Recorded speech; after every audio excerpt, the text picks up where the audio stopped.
कल्पना कीजिए एक एक ऐसे जासूस की जो कभी सोता नहीं है, हम्म। मतलब जो कभी पलक भी नहीं झपकाता, और सबसे बड़ी बात वो हमेशा हमारी जेब में रहता है। बिल्कुल। तो हम आमतौर पर सोचते हैं कि ये जासूस कोई कोई बहुत बड़ी टेक कंपनी होगी, जैसे गूगल हो गया या एप्पल। राइट। लेकिन क्या हो अगर कोई ये कहे कि फोन का ये जो जीपीएस है या जो लोकेशन ट्रैकर है, वो असल में उस ऊपर वाले यानी ईश्वर के निगरानी तंत्र को समझने का सबसे बड़ा सबूत है।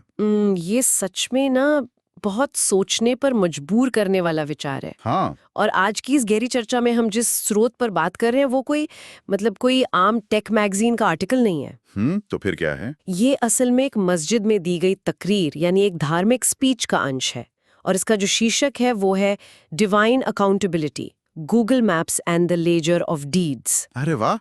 मतलब एक एक धार्मिक सेटिंग में गूगल मैप्स की चर्चा, ये तो अपने आप में बहुत अनोखा कॉम्बिनेशन है। हाँ, और यहाँ चर्चा को आगे बढ़ाने से पहले ना मैं एक बात बिल्कुल स्पष्ट करना चाहती हूँ। बिल्कुल, बताइए। आज के इस गहन विश्लेषण में हमारा मकसद इस स्रोत में दी गई किसी भी धार्मिक मान्यता या विचारधारा का समर्थन या उसका विरोध करना बिल्कुल नहीं है। राइट, हम सिर्फ एनालाइज कर रहे हैं। एग्जैक्टली हम एक बिल्कुल तटस्थ दृष्टिकोण से हम्म। न्यूट्रल होके इस बात का विश्लेषण कर रहे हैं कि कैसे आज के दौर की जो ये आधुनिक तकनीक है उसका इस्तेमाल गहरे और सदियों पुराने दार्शनिक विचारों को समझाने के लिए मतलब किया जा रहा है। ये बहुत अहम बात कही है आपने, क्योंकि हमारा फोकस इस तुलना की रचनात्मकता पर है जी। और इसके पीछे के मनोविज्ञान को समझने पर है। तो चलिए इस विचार की गहराई में उतरते हैं। हम्म। मैंने जो स्रोत देखा वो सीधे तौर पर स्मार्टफोन की टाइमलाइन फीचर की बात करता है। हाँ, गूगल मैप्स की टाइमलाइन। राइट। ये स्रोत स्पष्ट करता है कि जब फोन में लोकेशन हिस्ट्री ऑन होती है तो डिवाइस एक ऐसी हरकतों की डायरी बनाना शुरू कर देता है जो मतलब जो अविश्वसनीय रूप से विस्तृत है। बिल्कुल, हर एक छोटी डिटेल होती है उसमें। हाँ, स्रोत बताता है कि फोन सब याद रखता है। मतलब इंसान घर से कब निकला, किस रास्ते से गया, कहाँ कितनी देर रुका, हम्म। यहाँ तक कि वो जो सफर था वो कार से था, बाइक से था या पैदल था, ये भी दर्ज हो जाता है। देखिए, अगर हम इसके तकनीकी पहलू को समझे ना तो ये सिर्फ जीपीएस का कमाल नहीं है। अच्छा, तो और क्या होता है इसमें? ये समझना दिलचस्प है कि फोन ये कैसे जान लेता है कि इंसान पैदल चल रहा है या गाड़ी में है। हाँ, मैं भी यही सोच रहा था। फोन को कैसे पता कि मैं चल रहा हूँ? असल में स्मार्टफोन के अंदर एक्सेलेरोमीटर और जाइरोस्कोप जैसे कुछ सेंसर्स होते हैं। ये वही सेंसर्स है ना जो स्क्रीन को रोटेट करते हैं जब हम फोन घुमाते हैं? हाँ, बिल्कुल वही। और एक्सेलेरोमीटर गति और जो कंपन होता है, वाइब्रेशन, हाँ। उसको मापता है। अच्छा। तो जब कोई पैदल चलता है तो फोन के हिलने का जो पैटर्न होता है वो अलग होता है। और जब कोई कार में मान लीजिए 70 किलोमीटर प्रति घंटे की रफ्तार से जा रहा है तो पैटर्न बिल्कुल अलग होता है। ओहो, मतलब हर मूवमेंट का एक अलग सिग्नेचर है। एग्जैक्टली और ये सारे सेंसर्स जीपीएस के साथ मिलकर डेटा के अनगिनत बिंदु या कहे डेटा पॉइंट्स बनाते हैं। फिर उनके जो एल्गोरिदम्स हैं वो इस डेटा को प्रोसेस करके इंसान के पूरे दिन की एक एक अचूक कहानी तैयार कर देते हैं। या तकनीक के काम करने का ये तरीका जितना जितना अद्भुत है, मुझे तो उतना ही डरावना भी लग रहा है। हाँ, प्राइवेसी के लिहाज से तो है। लेकिन स्रोत सिर्फ सिर्फ तकनीक नहीं समझा रहा है। मैंने ध्यान दिया कि ये इसके सांसारिक उपयोगों पर भी बात करता है। जी बिल्कुल। जैसे जैसे कि माता पिता इस फीचर का इस्तेमाल बच्चों की सुरक्षा के लिए करते हैं या उन पर नजर रखने के लिए करते हैं कि वो गलत संगत में तो नहीं है। Parental control. राइट। या फिर बिजनेस में जो मालिक हैं वो अपने कर्मचारियों की निगरानी के लिए इसका इस्तेमाल करते हैं। लेकिन रुकिए, क्या हुआ? क्या ये थोड़ा अजीब नहीं है? मतलब एक तरफ हम इसे ईश्वरीय न्याय से जोड़ रहे हैं और दूसरी तरफ कॉर्पोरेट या पारिवारिक सर्विलांस की बात हो रही है। क्या स्रोत इस अत्यधिक निगरानी को मतलब सही ठहरा रहा है? ये एक बहुत ही पैनी टिप्पणी है आपकी, लेकिन स्रोत असल में इस निगरानी व्यवस्था को सही या गलत नहीं ठहरा रहा है। अच्छा, तो फिर वो क्या कर रहा है? वो केवल मानवीय व्यवहार का एक अवलोकन कर रहा है, एक ऑब्जर्वेशन दे रहा है। वो इस बात को रेखांकित कर रहा है कि कैसे आज के आधुनिक समाज में इंसान न्याय और सच्चाई को साबित करने के लिए इस डिजिटल रिकॉर्डिंग पर निर्भर हो गया है। ओह, मतलब सच साबित करने के लिए फोन चाहिए हमें। बिल्कुल। स्रोत के अनुसार किसी के झूठ को पकड़ने के लिए या फिर मान लीजिए किसी हादसे, चोरी या झूठे आरोप की स्थिति में खुद को बेगुनाह साबित करने के लिए ये टाइमलाइन एक मजबूत साक्ष्य बन जाती है। अच्छा, मतलब अगर किसी पर कोई आरोप लगता है तो इंसान अपना लोकेशन डेटा दिखाकर साबित कर सकता है कि अरे मैं तो उस वक्त वहां था ही नहीं। एग्जैक्टली, एलिबाई मिल जाता है। हाँ, ये एक तरह से बचने का सबसे पुख्ता सबूत बन जाता है। आजकल तो अदालतों और पुलिस जांच में भी इसे एक अकाटे साक्ष्य माना जाने लगा है। बिल्कुल माना जाता है। लेकिन अगर हम इस डिजिटल जासूस की इतनी ताकत की बात कर रहे हैं तो मुझे यहाँ एक बहुत बड़ी खामी नजर आती है। कैसी खामी? मतलब हम इस तकनीक को इतना अचूक मान रहे हैं, इतना परफेक्ट बता रहे हैं, लेकिन असलियत में तो तकनीक अक्सर धोखा दे जाती है ना। हाँ, वो तो है। फोन की बैटरी खत्म हो सकती है, अगर कोई मान लीजिए कोई बेसमेंट में चला जाए तो नेटवर्क अचानक से गायब हो सकता है। सर्वर क्रैश हो सकता है। राइट, सर्वर क्रैश हो सकता है, या फिर इंसान खुद ही चालाकी करके सेटिंग में जाके डेटा डिलीट कर सकता है। मतलब ये जो डिजिटल जासूस है ये तो बहुत आसानी से हो सकता है। और देखिए यहीं पर ये तकरीर सबसे दिलचस्प मोड़ लेती है। अच्छा, कैसे? स्रोत इन तकनीकी खामियों से भागता नहीं है, वो इसे छुपाता नहीं है, बल्कि वो इन्हीं त्रुटियों का इस्तेमाल, इन्हीं ग्लिचेस का इस्तेमाल अपने सबसे बड़े आध्यात्मिक तर्क को गढ़ने के लिए करता है। ओके, वो कैसे? वो फोन की इन कमियों, जैसे आपने कहा ना कि बैटरी खत्म होना या नेटवर्क न होना, इसकी तुलना उस ईश्वरीय व्यवस्था से करता है। एक ऐसा सिस्टम जो कभी खराब नहीं होता। ओहो, तो क्या ये तुलना इस्लाम के उस कॉन्सेप्ट की तरफ इशारा कर रही है जिसे शायद अमालनामा या कर्मों का खाता कहा जाता है? बिल्कुल सटीक पकड़ा आपने। स्रोत कुरान मजीद का हवाला देकर बताता है कि हर इंसान के दोनों कंधों पर फरिश्ते मौजूद हैं। जो रिकॉर्ड कर रहे हैं। हाँ, जो एक एक अमल यानी एक एक कर्म लिख रहे हैं।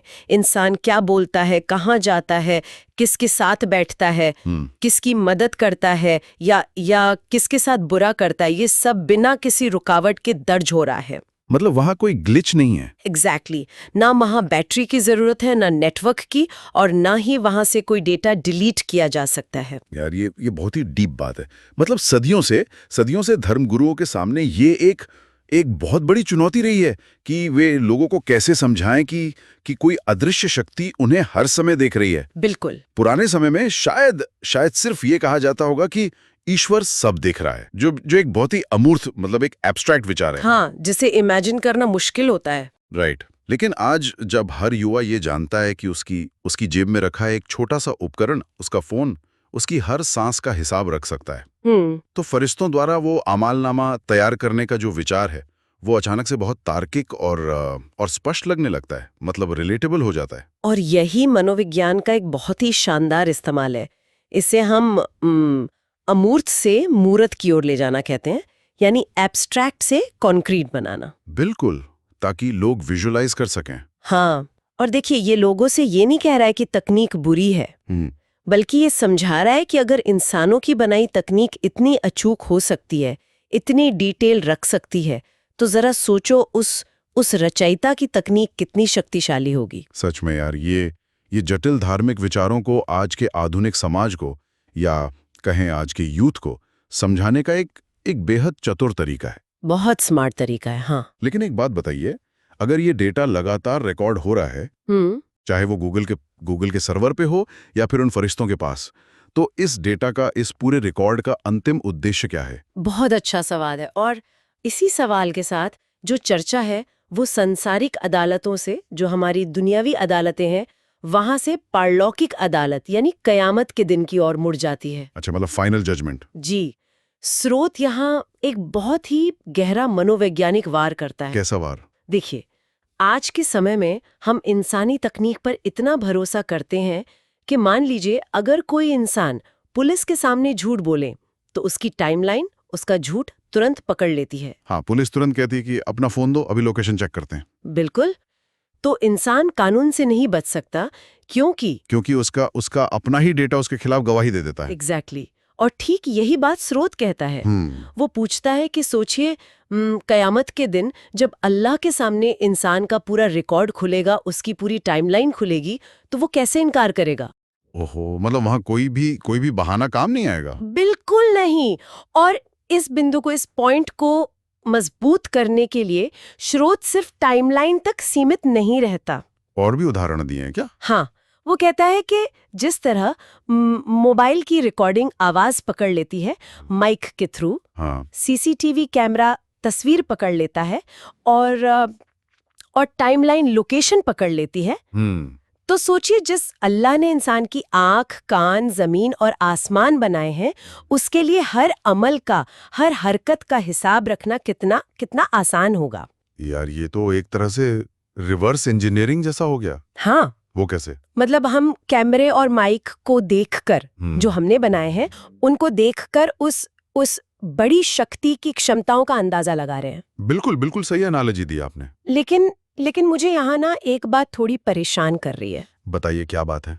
क्या इस पूरी तुलना का, इस पूरे कॉन्सेप्ट का मुख्य उद्देश्य सिर्फ लोगों में डर पैदा करना है? मतलब क्या ये सिर्फ सजा का खौफ बिठाने का एक तरीका है कि तुम पर नजर है, तुम बच नहीं सकते? देखिए, मैं समझ सकती हूँ आपको ऐसा क्यों लग रहा है, लेकिन अगर हम इसे केवल डर के नजरिए से देखेंगे ना, तो हम इसके असली संदेश को मिस कर देंगे। अच्छा, तो असली संदेश क्या है? असल में यहाँ मनोविज्ञान के एक बहुत प्रसिद्ध सिद्धांत को लागू किया जा रहा है। कौन सा सिद्धांत? इसे पैनॉप्टिकन इफेक्ट कहा जाता है। पैनॉप्टिकन इफेक्ट? ओहो, ये तो बहुत भारी भरकम शब्द लग रहा है। ये इफेक्ट क्या होता है? मैं आसान भाषा में बताती हूँ। ये एक ऐसा विचार है जिसमें ये माना जाता है कि अगर किसी को ये लगे कि उस पर हर वक्त नजर रखी जा रही है, तो वो इंसान खुद ब खुद अपने व्यवहार को अनुशासित कर लेता है। मतलब सेल्फ डिसिप्लिन आ जाता है उसमें। अच्छा, भले ही उसे उस वक्त सच में कोई देख ना रहो। एग्जैक्टली, भले ही कोई न देख रहा हो। ये निरंतर निगरानी का जो एहसास है ना, ये इंसान को नैतिक रास्ते से भटकने नहीं देता। और स्रोत स्पष्ट रूप से यही कहता है कि मुसलमान को चाहिए कि वो छुपकर भी गुनाह ना करे।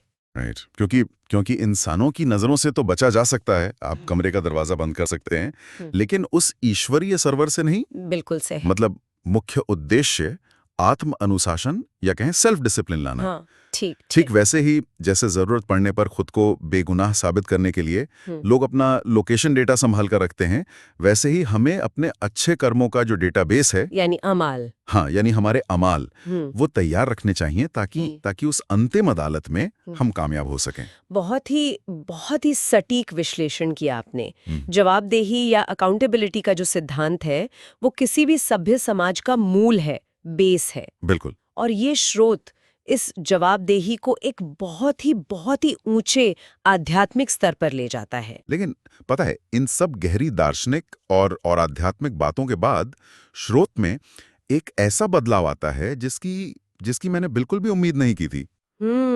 आप उस हाउ टू गाइड की बात कर रहे हैं ना? हाँ यार, मतलब एक गंभीर तकरीर से वो स्पीच अचानक एक बहुत ही तकनीकी हाउ टू गाइड में बदल जाती है। ये सच में एक धार्मिक मंच से यूजर इंटरफेस के ऐसे स्टेप्स बताना थोड़ा हैरान करने वाला तो है। थोड़ा, बहुत हैरान करने वाला है। मतलब स्रोत बाकायदा निर्देश देता है कि मोबाइल में गूगल मैप्स कैसे खोलें, फिर अपनी प्रोफाइल फोटो पर क्लिक करें, हाँ, फिर योर टाइमलाइन चुनें, लोकेशन हिस्ट्री को ऑन करें। और सिर्फ इतना ही नहीं, आगे भी है। हाँ, यहाँ तक कि ये भी सलाह दी गई है कि प्रिसाइज लोकेशन यानी एकदम सटीक लोकेशन को भी हमेशा ऑन कर दें ताकि रिकॉर्ड बिल्कुल सही बने। मुझे समझ नहीं आया कि एक आध्यात्मिक मार्गदर्शक अचानक टेक सपोर्ट का काम क्यों कर रहा है। देखिए, क्योंकि वो इस विचार को सिर्फ हवा ही नहीं रहने देना चाहता। मतलब इस तकनीकी गाइड को, इस स्टेप बाय स्टेप प्रोसेस को शामिल करने के पीछे एक बहुत गहरा अर्थ है। क्या अर्थ है? जब कोई इंसान जानबूझकर अपने फोन की सेटिंग में जाकर इस ट्रैकिंग को ऑन करता है, तो वो एक शारीरिक क्रिया, एक फिजिकल एक्शन कर रहा होता है। वो सिर्फ पैसिवली सुन नहीं रहा है। एग्जैक्टली, वो सिर्फ एक कहानी नहीं सुन रहा है, बल्कि वो अपनी जवाबदेही को, अपनी अकाउंटेबिलिटी को भौतिक रूप से, फिजिकली स्वीकार कर रहा है। ओहो यार, ये एक बहुत ही शक्तिशाली विचार है ना? मतलब हर बार जब उस इंसान की स्क्रीन पर वो जो छोटा सा लोकेशन का आइकॉन चमकता है ना ऊपर, हाँ, वो पिन जैसा जो होता है। राइट, तो उसे सिर्फ गूगल की याद नहीं आएगी, बल्कि उसे उसे अपने कंधों पर बैठे उन फरिश्तों की याद आएगी। बिल्कुल, उसे याद आएगा कि मेरा अमालनामा लिखा जा रहा है। और मुझे लगता है ये इस बात का भी प्रतीक है कि धर्म आधुनिकता से या टेक्नोलॉजी से भागने के बजाय उसे अपने अपने नैतिक ढांचे में शामिल करने की कोशिश कर रहा है। हाँ, उसे अडॉप्ट कर रहा है। क्योंकि अक्सर ये माना जाता है, मतलब एक स्टीरियोटाइप है, कि धार्मिक संस्थाएं तकनीक का विरोध करती हैं। और ये स्रोत उस मिथक को पूरी तरह से तोड़ता है। बिल्कुल तोड़ता है। स्रोत का जो अंतिम निष्कर्ष है वो बहुत स्पष्ट है। वो कहता है कि टेक्नोलॉजी सिर्फ एक सुविधा नहीं है, सिर्फ कन्वीनियंस नहीं है, तो क्या है? बल्कि यह एक बहुत बड़ी जिम्मेदारी है। स्रोत में बाकायदा लिखा है कि जिस मोबाइल से भलाई फैलाई जा सकती है, उसी मोबाइल से गुनाह भी, पाप भी फैलाए जा सकते हैं। सही बात है। तकनीक अपने आप में ना तो अच्छी होती है और ना ही बुरी। हाँ, ये तो सिर्फ एक टूल है, एक उपकरण है। बिल्कुल। और स्रोत ये संदेश देता है कि इसका सही इस्तेमाल नेक कामों के लिए, ज्ञान या इल्म हासिल करने के लिए, कारोबार के लिए और इंसानियत की भलाई के लिए होना चाहिए। राइट। मतलब ये तकनीक को खारिज नहीं कर रहा है, बल्कि उसके एक जिम्मेदार और नैतिक उपयोग की वकालत कर रहा है। तो अगर हम आज के इस पूरे डीप डाइव का सार निकालें, तो ये स्रोत हमें सिर्फ धर्म के बारे में या सिर्फ सिलिकॉन चिप्स के बारे में नहीं बताता। जी। ये इन दोनों के संगम से जो आत्मनिरीक्षण पैदा होता है, यानी जो सेल्फ रिफ्लेक्शन होता है, उसके बारे में बताता है। बहुत सही कहा आपने। ये हमें सोचने पर मजबूर करता है कि समाज अपने गैजेट्स का इस्तेमाल कैसे कर रहा है, और हमारी एक एक डिजिटल हरकत हमारे इंसानी चरित्र के बारे में क्या कह रही है। और देखिए, ये जागरूकता ही, ये अवेयरनेस ही इस पूरी चर्चा का मुख्य फल है। बिल्कुल। भले ही दुनिया कितनी भी डिजिटल क्यों ना हो जाए, मानवीय और जो नैतिक जिम्मेदारियां हैं वो आज भी उतनी ही महत्वपूर्ण है। और शायद यही बात इस चर्चा को इतना प्रासंगिक और रेलेवेंट बनाती है। हम सुनने वाले लोग दिन भर में अनगिनत बार अपने फोन की स्क्रीन देखते हैं। बिल्कुल देखते हैं। अगली बार जब किसी ऐप को खोलते समय वो छोटा सा पॉपअप आएगा ना, अलाउ लोकेशन एक्सेस, हाँ, तो शायद इसे सिर्फ डेटा प्राइवेसी के नजरिए से नहीं देखा जाएगा। कुछ और भी याद आएगा। शायद उस एक पल के लिए उस आध्यात्मिक जवाबदेही की भी याद आ जाए कि कोई है जो हर कदम का हिसाब रख रहा है। बहुत ही खूबसूरत ख्याल है। लेकिन अंत में इस स्रोत से थोड़ा और आगे बढ़ते हुए मैं एक और विचार हमारे सुनने वालों के लिए छोड़ना चाहता हूँ। बताइए। हम हमेशा ना किसी बाहरी निगरानी की चिंता करते हैं, चाहे वो ईश्वरीय नजर हो या फिर बड़ी कॉर्पोरेट कंपनियों की ट्रैकिंग हो। हाँ, कि कोई और हमें देख रहा है। राइट। लेकिन क्या ये मुमकिन है कि भविष्य में इंसान का अपना डिजिटल फुटप्रिंट, जो कुछ नहीं भूलता, जो हर क्लिक, हर सर्च, हर रास्ते को याद रखता है, वही उसकी अपनी अंतरात्मा का सबसे बड़ा आईना बन जाए? ओहो, ये तो बहुत डीप बात कह दी आपने। मतलब एक ऐसा समय जहां कर्मों का हिसाब देने के लिए किसी फरिश्ते या बाहरी अदालत की जरूरत ही ना पड़े, बल्कि इंसान का अपना डिजिटल क्लाउड स्टोरेज ही उसके सामने खड़ा होकर उसे याद दिलाएगा कि उसने अपनी जिंदगी का हर पल असल में कैसे जिया है। बिल्कुल। शायद सबसे बड़ी जवाबदेही वो होगी जब इंसान खुद अपने ही डेटा की आंखों में आंखें डालकर अपने सच का सामना करेगा। सोचने वाली बात है ना?